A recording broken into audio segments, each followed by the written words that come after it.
Hello again, everybody. This is Rocketrickj18 coming to you from the launching pad. And today we're going to focus on the third in my series featuring pre-war cards. And these will all be pre-war cards. And in later series, we're going to look at some cards that start out featuring players who played before the Second World War, but whose careers continued after the war for some amount of time, similar to the Joe DiMaggio showcase. So the first card that we're going to look at is one of the greatest pitchers of all time, and that is Walter Johnson. So we're going to turn his card over and look at Walter here. And let's zoom in a little bit. That looks pretty good. So Walter Johnson is the second winningest pitcher behind Cy Young, the only other pitcher to amass a record of more than 400 wins. But even more impressive than that, perhaps, is the fact that he, of those 417 wins, he completed 100 shutouts, and of course many more complete games than that. Walter had a long career. He won more than 30 games several times, and won more than 20 games many times. So only won one World Series, and that was in 1925 or 24. He did lead his team to the American League pennant in 1925, but the Senators fell to the Pirates in that World Series. So Walter had a sidearm delivery and was known to be extremely fast, kind of a buggy whip motion, and very limber, free and easy delivery, and he's just well known as one of the greatest of all time.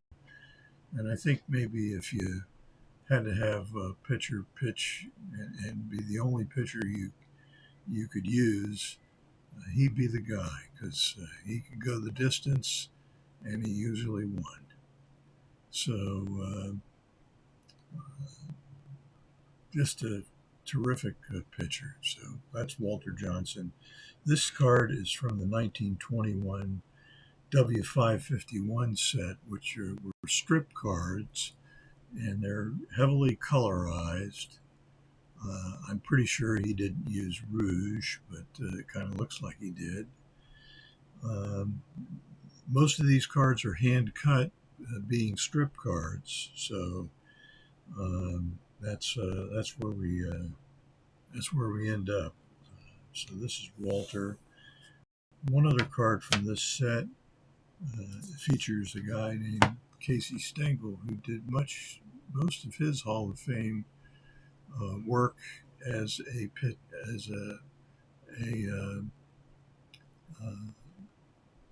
manager.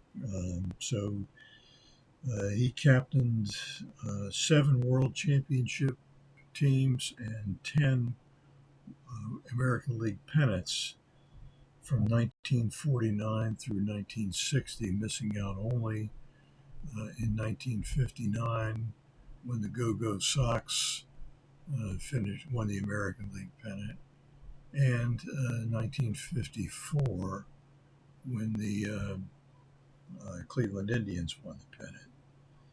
So it's a great managerial record. But when Ralph Terry couldn't get Bill Mazeroski out in the 1960 World Series, Casey Stengel got fired despite his record. So, that's what have you done for me lately? That's the story of managers in Major League Baseball. So that's Casey.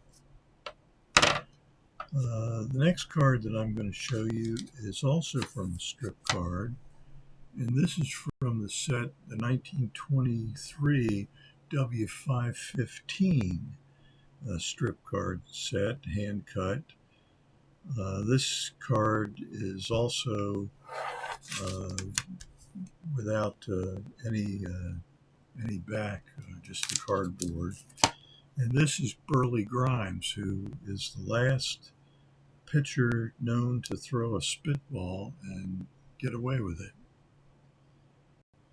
So this is Burleigh Grimes, another great pitcher, pre-war era. The next card after that, yet another strip card. This is from 1927 W560, and it is a playing card, a hand-cut Queen of Diamonds featuring Lloyd Waner. And you can see that it's miscut along the border there, so, sad but true. Also from the 1927 card, this is not a blank back. This is Traynor, captain of the Pittsburgh Pirates, and that's Pittsburgh without the H at the end of it. And this is a York Caramel Company card. They were out of York, Pennsylvania. And Traynor, Hall of Famer, featured on this card. Pretty rough condition, but we got it at a great price. And here is another 1927 York Caramel. And this is George Uhle.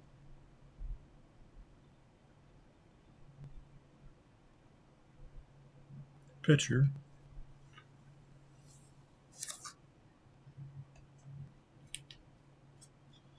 And here's the last card from 1927. This is Lucerne or Lou Blue. And I'm going to back off of this just a little bit so that you can see the whole card in one go. Luke Blue was a pretty good hitter, and he's on the 1929 R316 Kashin publications. It's a larger format card, one of the R series, which we're going to see a lot of in the next episode, featuring cards beginning in 1936. So there's 1928's Lucerne Blue. Now we move into the 30s with two cards which I'm very proud of because they are my only Babe Ruth cards.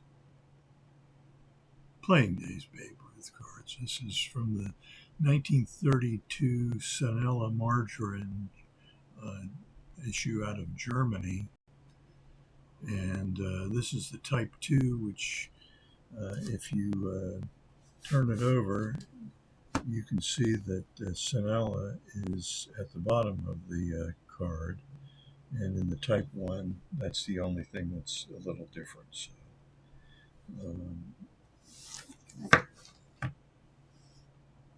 and we have another 1932 issue. Again, a German card. And you can see that it's in German as well as was the Sanella Margarine. This is from the Bulgaria Sports Photos, and this was a tobacco company. So this is Babe Ruth and Max Schmeling. Max Schmeling was not a baseball player. if you don't already know that.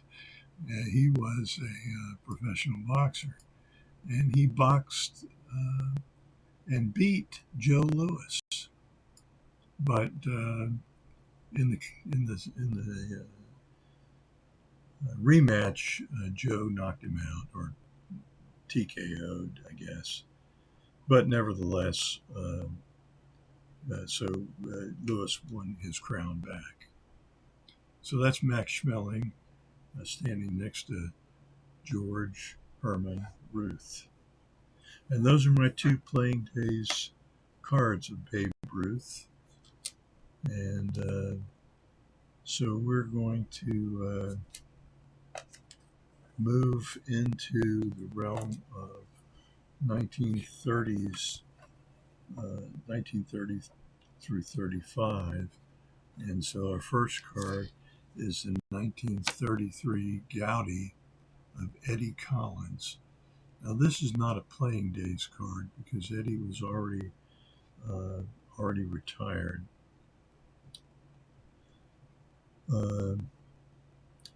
But he still was close to playing days. He was managing in 1933. Hall of Famer Eddie Collins. Here's another Hall of Famer featured on the 1934 Goudey, Luke Appling. So this is one of the Lou Gehrig cards. Lou Gehrig says, you can see down, which I really kind of think is pretty cool. Backs look very similar to the backs of the 1933 Goudeys, as you can see. Not exactly the same, but similar. So there's Eddie Collins, Luke Appling. The next few cards are from the Diamond Stars set, and we'll start off. These are not in any particular order, but within the Diamond card set. But this is the 1934-36 Diamond Stars Jimmie Foxx, and you can tell what year they're from. First, if you can read the year, it says 1935, but it also has green printing on the back, and that connotes 1935 issue, so the stats will be for 1934. Jimmie Foxx, Hall of Fame. Most of his damage was done as a first baseman, not as a catcher, but this is one of the few cards that portrays him as a catcher, and looks like he's getting ready to throw a knuckleball, but probably not. I'm sure that's a posed picture. So there's Jimmie Foxx. Next is not a Hall of Famer, but still a pretty good pitcher. This is Red Lucas, and Red Lucas pitched for Cincinnati. But I think it's a pretty cool looking card, and I like the netting behind it. That shows up in a couple of these Diamond Stars cards. And this is also 1935, so it has the green printing on the back and the 1934 stats.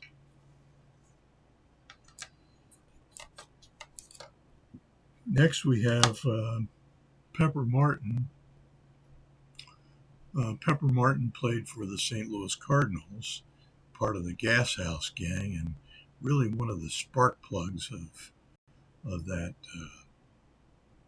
team. An exciting player, very fast, and he's not in the Hall of Fame, although he probably should be.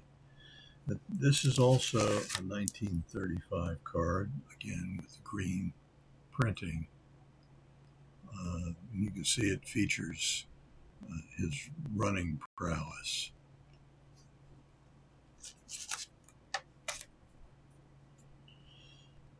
Next is a 1936 card from the 1934 to 1936 Diamond Stars, and this is in an authentic because the minimum size was not met. I'm going to say this. I don't really know why, because they can tell when a car's been trimmed. It doesn't look the same as a card that is cut. And cut from out of the sheet. So there's no reason why a card that comes fresh out of the pack that you can tell has not been trimmed by looking at it under magnification. So that's my take on minimum size not met. It doesn't matter to me. I don't plan on ever selling this card, so therefore, and I'm glad to take it at a discount. Happy to take the discount because it only grades an authentic. The 1936 versions of the Diamond Stars cards have blue printing on the back. And of course, you all know the story that Mickey Mantle told on himself, and that is he was named Mickey after his father's favorite player, this very same Mickey Cochran. And Mickey said he was kind of glad that his dad didn't know that Mickey Cochran's real name was Gordon, because otherwise he would have been Gordon Mantle. Doesn't have the same ring to it. I thought that was pretty funny.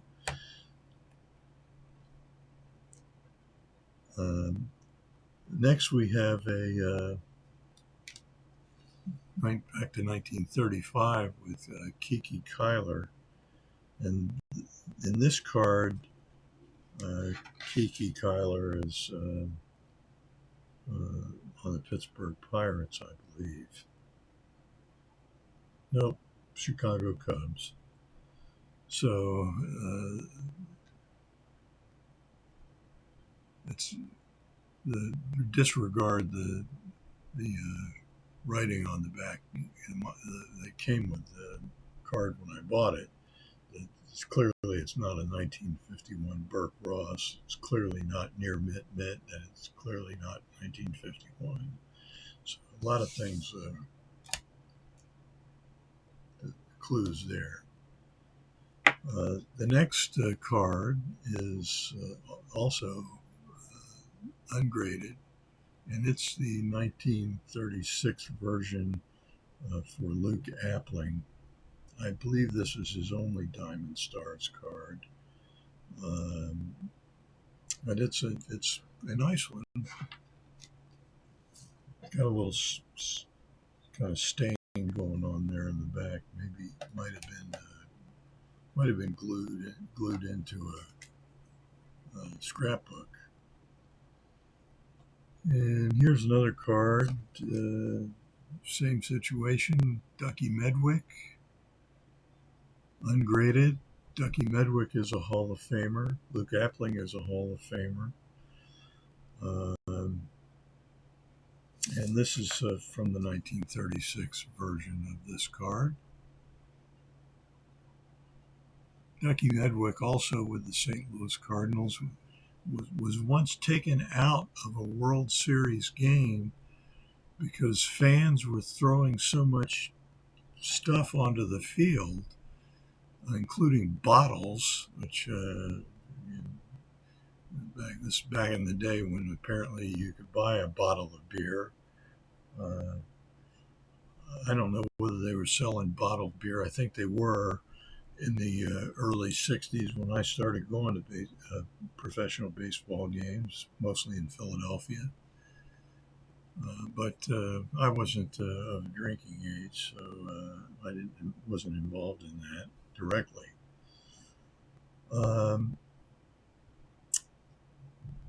So again, part of the Gas House gang, and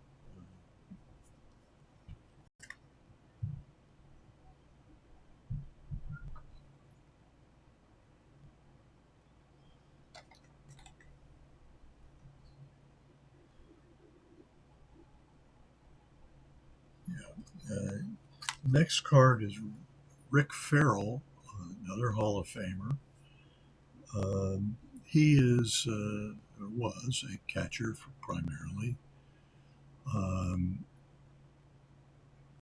And here pictured with the Red Sox. Rick, this is a 1935 card also, so it has 1934 stats on it in the blue ink.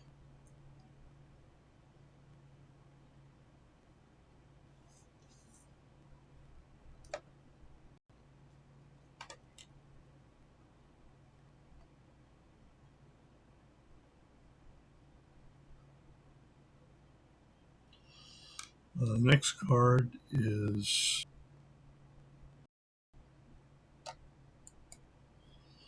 Hall of Fame pitcher for the New York Yankees, Red Ruffing. My college roommate used to refer to him as Red Ruffin Sore. I don't know why he did that. I can't imagine. But it might be the Ruffin Sore. I don't know. Pretty good shape, this card, a little off center. Again, it's a 1935 card featuring the blue ink, and it's got some writing on the back of the card, so this card wouldn't grade very highly. Also some chipping along the side there, but it has the blue ink, and therefore we know it's a 1935, and also because he has the 1934 stats on the back.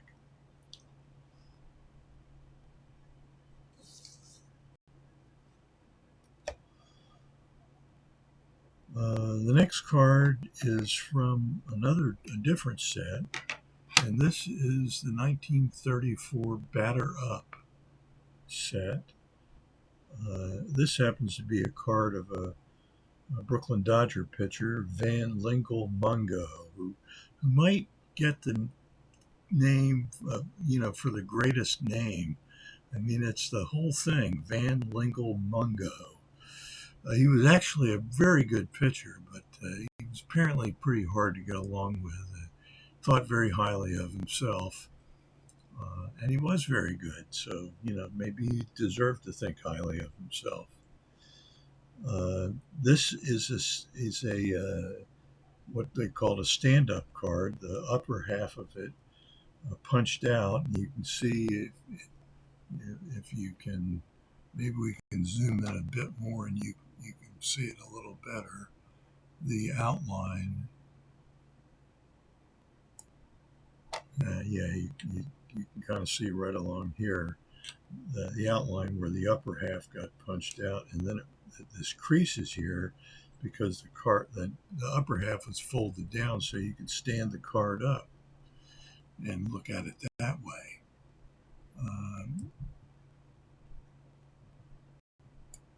Let's get back to something more in line with what we were doing here.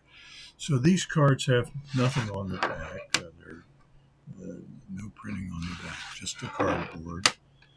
And so Van was not a Hall of Famer, but he was still a pretty good player. And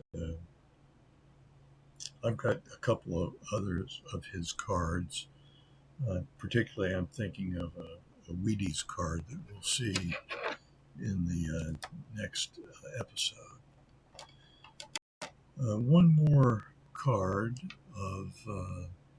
from this set, ungraded version of Pepper Martin, and you can really see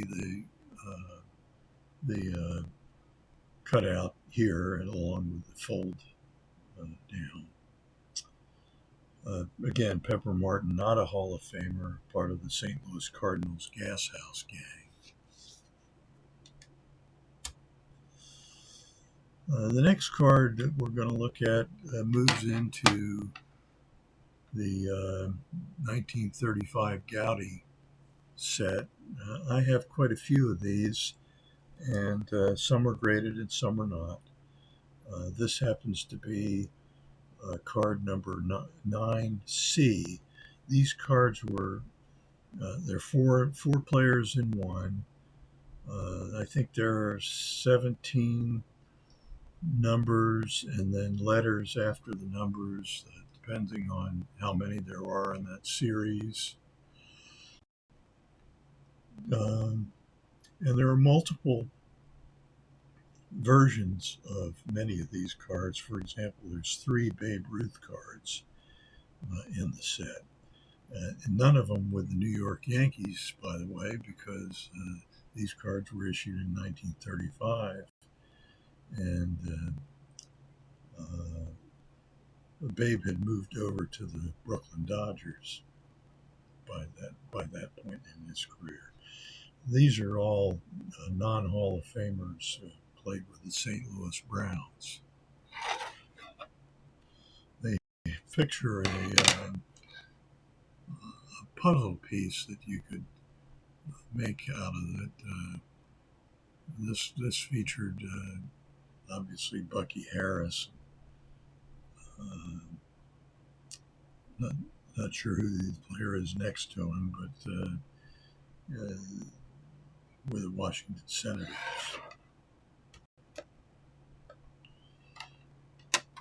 And the next card is card number 5D from the 1935 Goudey set, and it also features St. Louis Browns. And although none of these are Hall of Famers, this guy down here you've seen probably in the 3D80s Kid videos, because he collects all players named Coffman, because that's his name, Coffman. And so we're going to give a shout out to John 3D80s Kids for his Coffman card collection.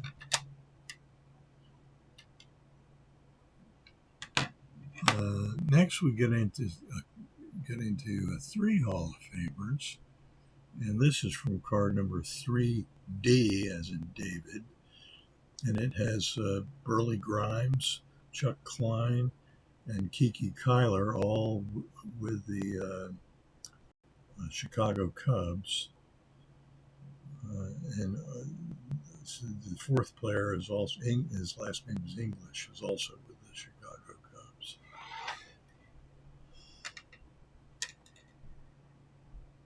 And just so you can kind of get a feel for these cards, here's the picture number 3 of the puzzle pieces, card D in the puzzle pieces, and this is Frankie Frisch, also a Hall of Famer.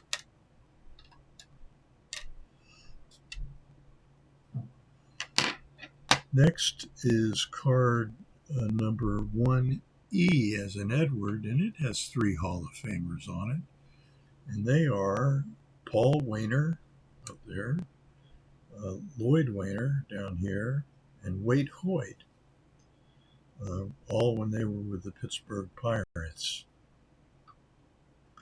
Paul Waner, had over 3,000 hits, and Wade Hoyt was a great pitcher with the 1927 Yankees, who many consider to be the greatest team ever in the history of baseball.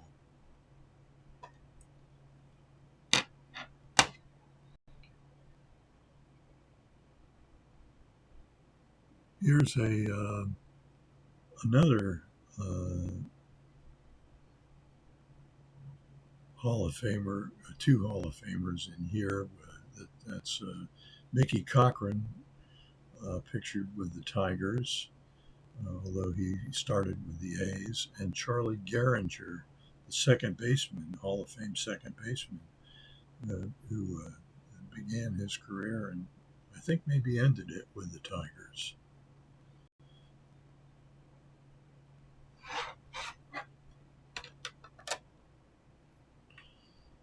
Here's a couple of ungraded cards.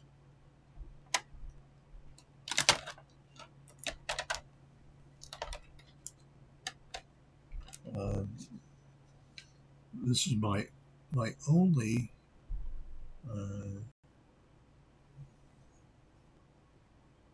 Dizzy Dean card. And that's Diz right there if you can't read it.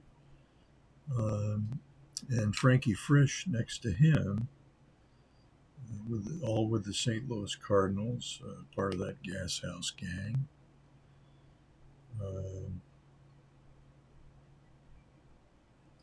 So that's a special card.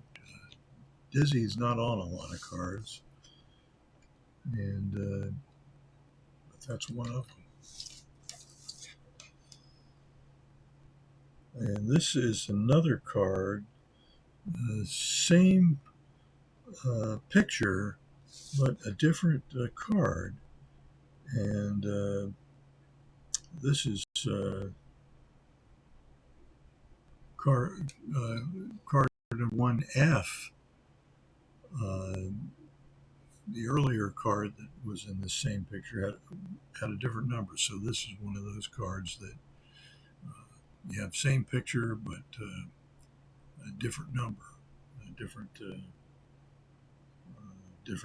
picture on the back for the puzzle, and a different number, as I said. So that's what I have for you today. All of these cards started out at least in a set that was called the 1934 set, or 35. So, but even though some of the 1934-36 Diamond Stars were issued in 1936, I still counted them in the 1935 episode. So the next episode is going to feature cards from 1936 through, and I'm going to say 1937, because I've got a lot of 1936 cards, oddly enough. And I'm going to have a great deal of pleasure showing those to you all at once, because I've got over 20 of them from the 1936 Goudey Premium Wide Pen set, and also from the 1936 National Chicle Fine Pen set. So I'm anxious to see those all together myself. So, just going to conclude with this is Rocketrickj18 from the launching pad, wishing that all your collecting dreams come true.